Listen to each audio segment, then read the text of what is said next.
Y'all, can I tell you about these Tecovas boots?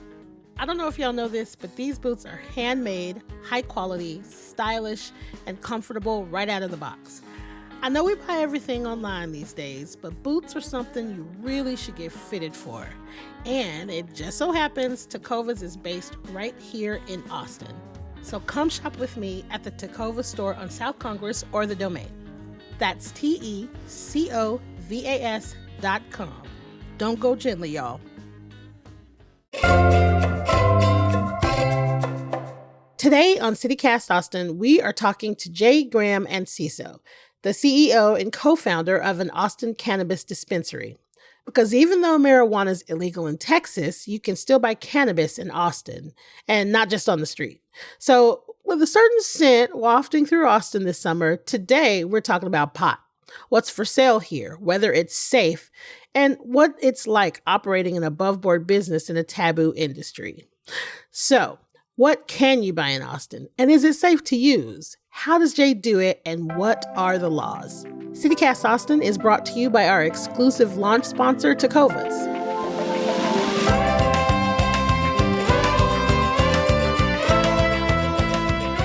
It's Monday, July 8th. I'm Nikki Devon, and this is what Austin's talking about.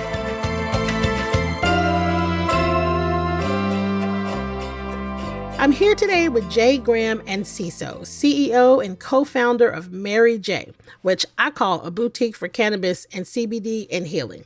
Hi, Jay. Hello, Nikki. Thank you so much for having me on, and thank you for the intro. I really appreciate you. Okay, so Texas's hemp law passed in 2019 allowed for the sale of certain hemp crops and products. But because it was specifically written to address only products derived from the cannabinoid Delta 9, the law actually created loopholes and muddied the waters in terms of what is legal and what is illegal to sell here in Texas. What do you think the atmosphere is like in Austin now when it comes to what stores are selling it? Honestly, people are afraid. It's the Wild West out here. I feel like more people have come out and are really testing the waters. We are doing everything legal, and there's some things we can't have because it's not legal. And but we can do it legal and get you plant medicine. That's the thing. But when other stores are doing things like this, it gives us all a bad rap. I remember when you first started your shop, the thing for me, I won't speak for everybody, but the thing for me that stood out was it feels like as a woman, I can come in, it's bright, it's inviting, it's clean, I'm getting education. And so when you first started, it felt like to me, you were the only, nothing like that existed. There are shops. I don't say like me because I really feel like we came in 2017 and disrupted the smoke scene. We came in and there wasn't dispensaries. There was only smoke shops, and all those smoke shops were run by men. All of them came to visit our shop. They love to come in and tell me how I'm not going to succeed, how no one will buy pink, how no one will buy glitter, pink sparkle, glitter, queer, nothing. No, no, no, no, no. No one will ever purchase that. Honestly, they were like, girl, you ain't going to survive. You're a woman. You're a tattooed woman. You're a woman. You're queer, and you have a flag in the front. That shit's not going to fucking last. Like, everything that we are is a strike against us, but I think that's what makes us special. So here we are almost 7 years later. Okay. How did you get started in this industry? Definitely. So I was working at Adult Megaplex as a buyer. They came to me one day and said, hey, we need you to take over the smoke section and you need to go to a trade show and fill up the case like you do on the adult side. And I went and I never felt so accepted and like I belonged somewhere. So I'm like, okay, maybe these are my people because I loved being a buyer at the Adult Megaplex for adult toys. But when I was into the smoke world, it just felt so right. And at that point, I was also a full-time caregiver for my father, who was diagnosed with prostate cancer and cirrhosis of the liver. And during his time, I was sharing cannabis with him as well. And, you know, he became really sick. And so cannabis was something special for us to share. And before he passed, he said, you promise you'll share cannabis with the world and people like me. So he ended up passing in October. And in November, my partner, Francisca, came to me and said, hey, I think you should sell your house and everything in it and help people like your dad. I said, no, ma'am. My dad told me never to sell the house he left me. It's the American dream. He worked his whole life to leave me something so I'd have a life to start. And I thought on it and thought on it. And I said, shit, I think I can help people like my dad. I think we have to sell the house and everything. And so I took this venture with her and I sold our house, everything hit. And we traveled for over a year to learn about cannabis and really dig into it, meet the people, and bring it to our community. So that's how Mary J was born. Your dad did leave you a legacy, right? He did. He left you exactly what he said he was going to leave you. And as as a woman that is also a member of the Dead Dads Club, there it's like once you have something special with your father, that's it. It never goes away. You never get rid of it, and you are here. In 2018, the federal farm bill was passed, and it sort of opened the door for states to pass their own hemp legislation. And then in 2019, Texas did pass a hemp bill by Republican Senator Charles Perry from Lubbock. Tell us about the Texas bill and what all it legalized and made illegal. So basically, some people said we got to differentiate marijuana and CBD, right? And so, how do we do that? So, I guess they came about and said anything under 0.3% THC is considered CBD. Anything over the 0.3% THC is considered marijuana. So that's where it started for us. So by doing that, we had to get products that were under 0.3%, and that's mostly CBD products, hemp products. Um, but there's plenty of it. There's tons of options and different things. But that's when that bill came into play and said, hey, this is what we can have. And we are looking for the 0.3% THC is defining only Delta 9 THC. So they didn't say any other compound in the plant. They just said, hey, 0.3% under THC, Delta 9 is CBD, anything over that is THC. So that's where they kind of messed up the hemp bill, honestly, and made weed legal because it did not Right. mention every single compound in the plant. So this is where we are. Just to see, number one, that they actually um, are doing something about plant medicine and they have a hemp bill in place. That was super huge to see. Um, and then just to see the hemp bill from 2018 to now, what just it's really the Wild West. There's the hemp bill set in place and there's structures and there's wording, but there's always loopholes. Now, I love the way, just as a side note, you identify it as plant medicine because I think that a lot of the reasons why it's been difficult to legalize is that people don't understand that it is medication. It's medicine. It is proven to be useful as medication because it takes, I think, that stigma away from it. So people will be surprised to hear that this is all legal in Texas, right? A lot of people will be surprised it's legal. So how exactly did the Texas hemp bill allow for the sale of flower? And I want to be clear, by flower, we're talking about the plant form of cannabis. Right, the dry plant form. The dry plant form. How exactly does the Texas hemp bill allow for the sale of flower? Is it because of that 0.3%, or are there other things? Yeah, so a lot of hemp on the market is grown. It's under 0.3%. Now, when I sell it to you in a dry form, whether it's in bulk or whatever, what you do outside my doors is up to you. Now, most of the plant, if you do hit it with heat, it will convert over, and some of those compounds are psychoactive, so they will get you high, and it is what it is. But a lot of people honestly do come in and they purchase the product raw and they juice it. Mm-hmm. So you got both sides, right? People that love it for medical benefits for juicing it without getting psychoactive properties, and then the people that need the psychoactive properties to help with pain management or anxiety or depression. They didn't specifically say you can't have THCA, you can't have this, you can't have this. They just said anything 0.3% THC Delta 9, and that's all they stated. So every other compound, and there's a lot of them in this plant, is fair game. I can imagine that you were surprised, but how did your business change specifically as a result of that?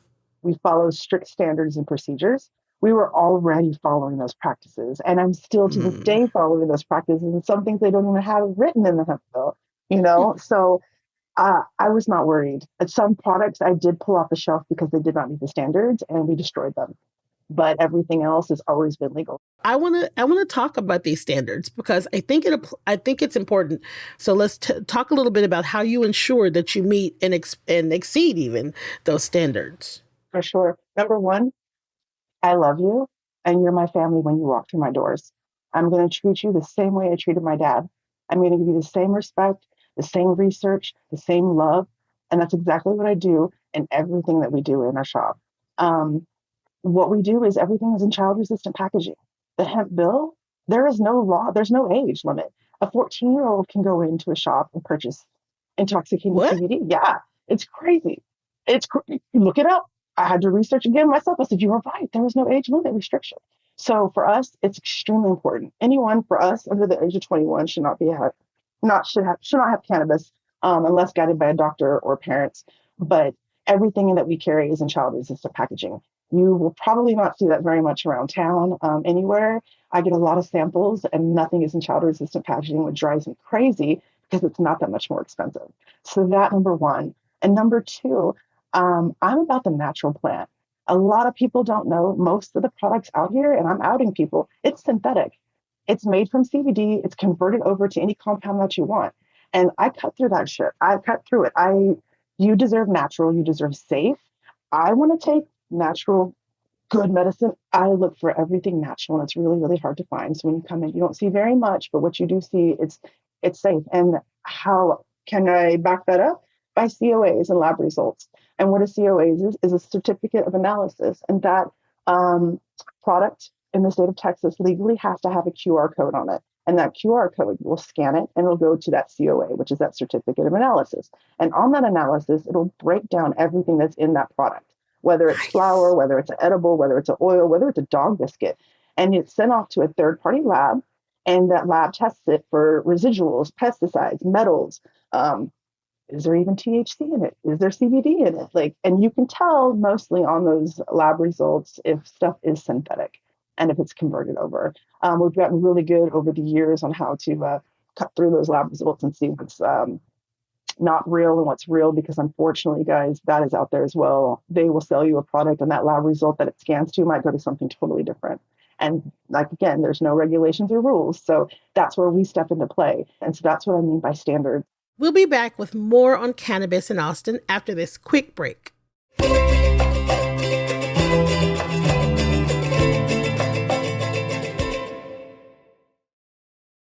And we're back with Jay talking all things cannabis in Austin. The Texas Senate is now looking into the hemp law and considering making possible changes to it, even saying that the law is being exploited to allow people to get high.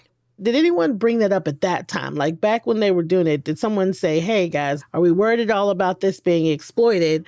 Was anyone pointing at the loopholes or bringing that up? Or is this like now all of a sudden? So they didn't know. They're like, oh, we believe you. Okay, so anything under 0.3% won't get you high, which is not true. I will tell you that right now. This plant is Wow. not a one size fits all. She changes and she's different for everybody and everybody's body. So it's no, they couldn't have known. No, in wording, they could have been more specific on compounds. But again, how do they know? There's over thousands of compounds in this plant. Are they literally going to name each and every one? We scientifically don't know about each and every one. We know about a few, but back then we didn't. So I want to backtrack because I really want to ask you this. So like in 2015, Texas yeah, lawmakers passed the Compassionate Use Act. And I yes, feel like that is applicable here because we're talking about like having access to medical marijuana and the percentages. And the Compassionate Use Act was supposed to enable Texans to access medical marijuana. Um, what has that what does that program look like? Has it been beneficial? it's crazy, Nikki. To be honest with you, I was excited for it because I didn't know what products would be available. I just know as a patient out in Texas, I would be safe if I was under this. I did go to the doctor. I was one of the first patients. I have neuropathy, so I was quickly entered into the system. I went to Texas Original and I went to get my first set of prescription, and all I was able to get was tincture and gummies. There was no smokable products, and that's what I use personally. And at that, the gummies were only 5 milligrams. I have to start at least at 20 milligrams. Holy, Right. And then the bottle that I got was a count of 30 for $200.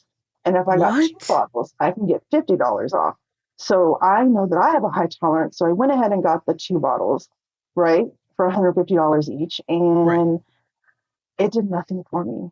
And it just made me so sad. Now, is it fit for people that are new to cannabis, that are beginners, that need low doses? Yes. I think that it's great for them. Years ago, I was like, man, my mom's knees are all jacked up. She needs a knee replacement, blah, blah, blah, blah, blah. And you gave me a roll on. Of course, I had to like convince her to do it because she thought she was going to get high Yep. from the CBD roll on. And which to your point, she could have, right? We didn't know. Oh, no, no, no. So, to be honest and full transparency, transdermal cannot penetrate into the blood. It's Look only at to the that. muscle. Yeah, so it will You not get heard you it high. So it's here. the safest. It's the safest. It's the most safest. So grandpa, try it. I mean, it changed her. You know what I mean? It changed her ability to move around while she was waiting for her knee replacement. That was probably 2017. To this day, my mother still now she comes on her own. She used to make me go get it, but, Uh, but she gets it on her own and she swears by it.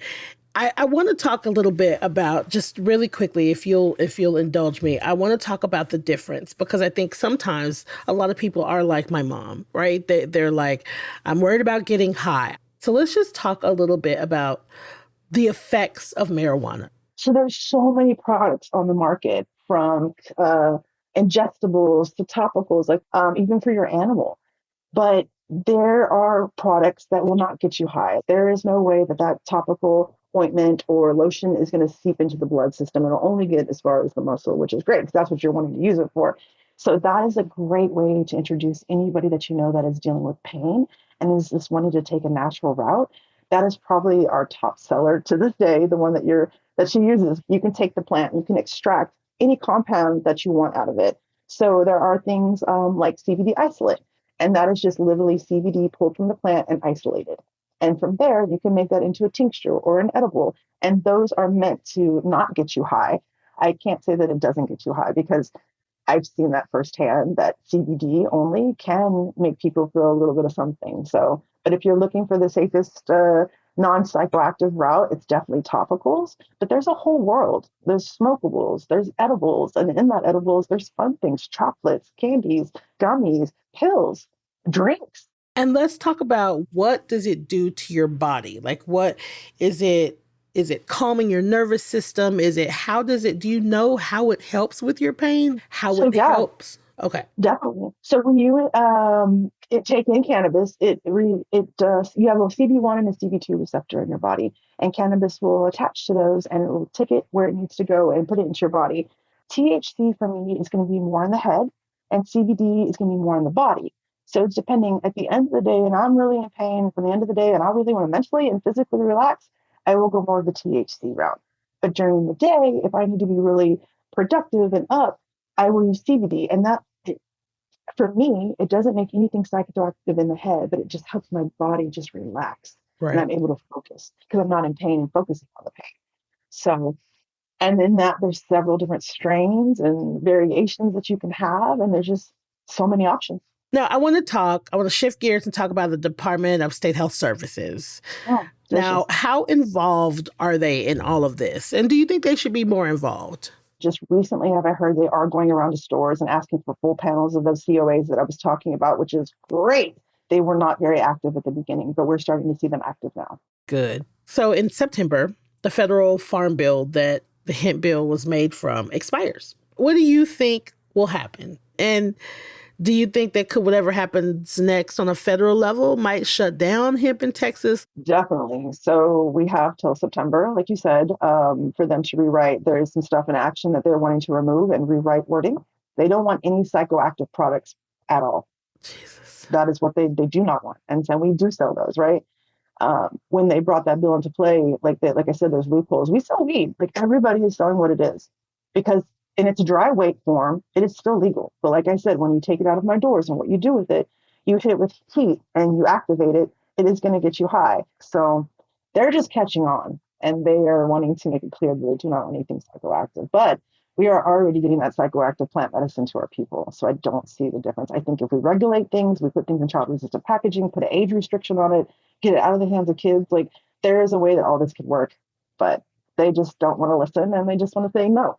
So Now, it's summer. So it seems like I know for a fact I will say that I see a lot of people out and about, a lot of folks using it while out and about downtown. We got festivals coming up, chilling at Barton Springs. What is the reality that you think, like, what do you see out in the city when it comes to usage in Austin? Because I feel like I see it a lot. that's the number one question we get daily because people are traveling into town, into Austin, and said, hey, I have a medical card. Do I need to bring it? What's this like? What's going on? What are you selling? How do I purchase it? What's going on? So, once they come into the shop, we tell them you just need an ID if you're over 21 to purchase and you're using a credit card. You don't need your medical ID, but we come in and we show them what we have. And people do. They go out on the lake, they're going downtown to Barton Springs, and they're just Hmm. smoking it everywhere and then taking their edibles, hitting their vapes, and enjoying life.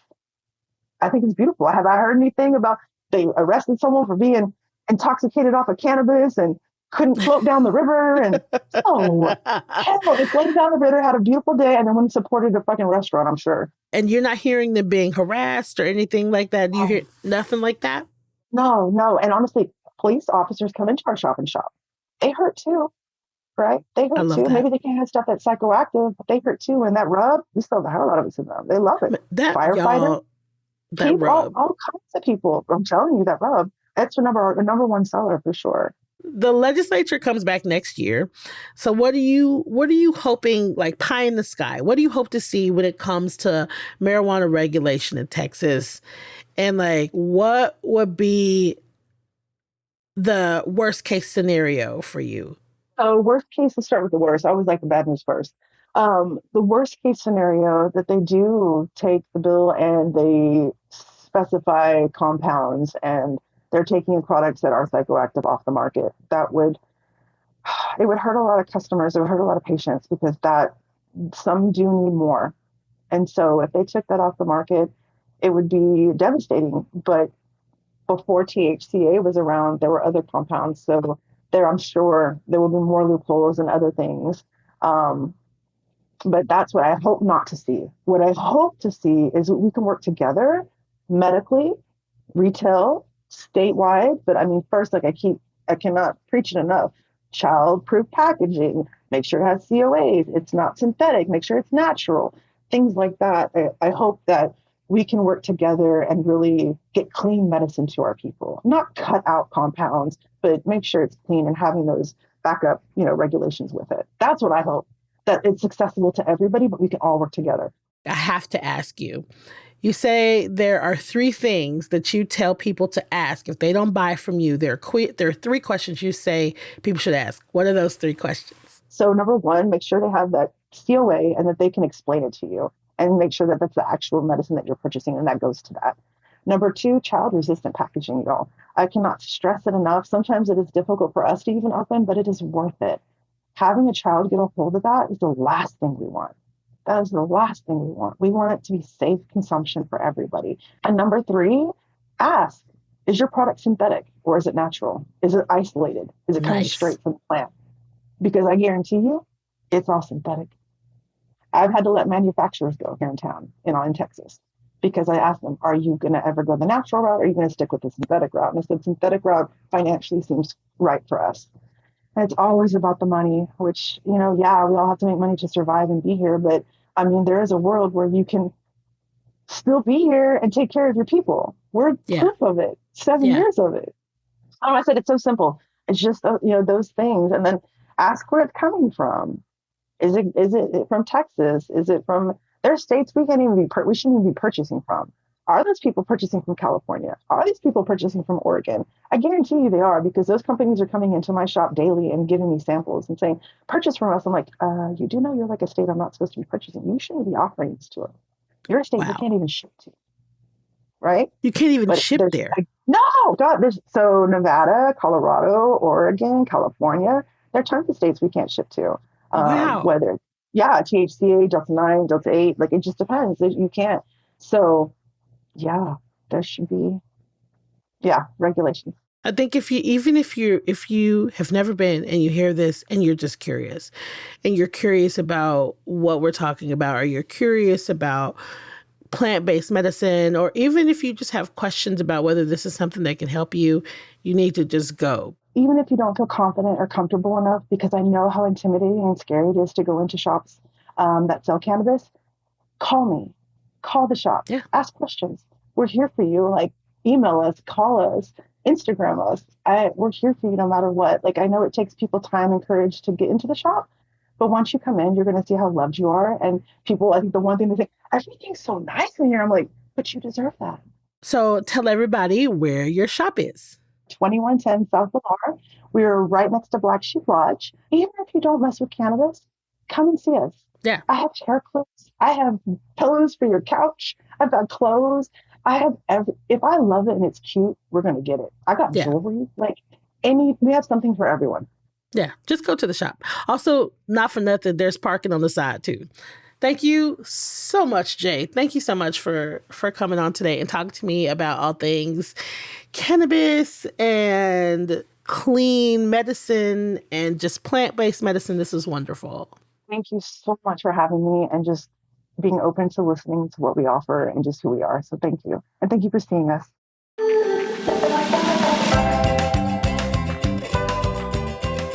That's all for today here on CityCast Austin. You can find links to Jay's shop in our show notes. If you enjoyed the show, why not tell a friend, rate the show, leave us a review, and subscribe to our Hey Austin newsletter. We'll be back tomorrow morning with more news from around the city. Bye, y'all.